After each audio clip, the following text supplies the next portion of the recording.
Welcome to Curveseries Academy. I am Amy, and I will be your teacher today. Here, you will find a series of training videos that will strengthen your abilities to navigate the Curveseries desktop software and its features. In this video, you will be introduced to how you can easily upload your own internal data or from other sources, be it historical or forward curves data, to the Curveseries platform and analyze multiple data sources in one unified environment. Curveseries is created by traders for traders, and we understand the significance of being able to do this complex analysis in just one platform. Once you have organized your data in the spreadsheet, click on Upload Curve/Series.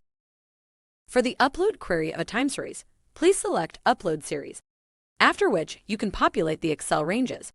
Series date is a column of cells that contains the dates of the time series dataset.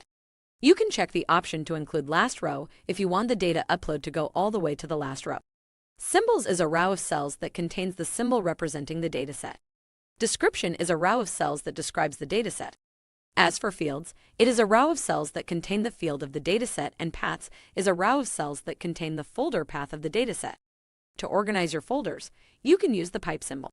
Lastly, it is optional, but you can also input the units of your historical datasets. Click on Save, then hit the Refresh Uploads button to get the data into Curveseries. You can also upload query of forward curve, and to do so, you just have to click on the Upload Series button, then select Upload Curves. You populate the Excel ranges again and select the dates of your forward curve dataset. Then you select the months of the contracts for the forward curve dataset, symbols, description, fields, and paths accordingly. Once you are done, just save the query and click on the Refresh Uploads button to get the data into Curveseries.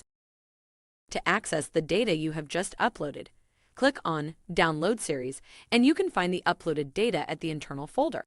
Select the dataset you wish to access, save, and click on Refresh Downloads to download the uploaded data to your spreadsheet. You can create multiple upload queries in the spreadsheet. On behalf of all the staff at Curveseries, I would like to thank you for trusting us with your analytics needs. We will do our utmost to help you in any scenario or complex analytics you are about to explore. Did you know that Curveseries can also let you create queries and download the data in Excel for further analysis? If not, check out more of our tutorials here at the Curveseries Academy. We wish you all the best of luck in your future trading using Curveseries.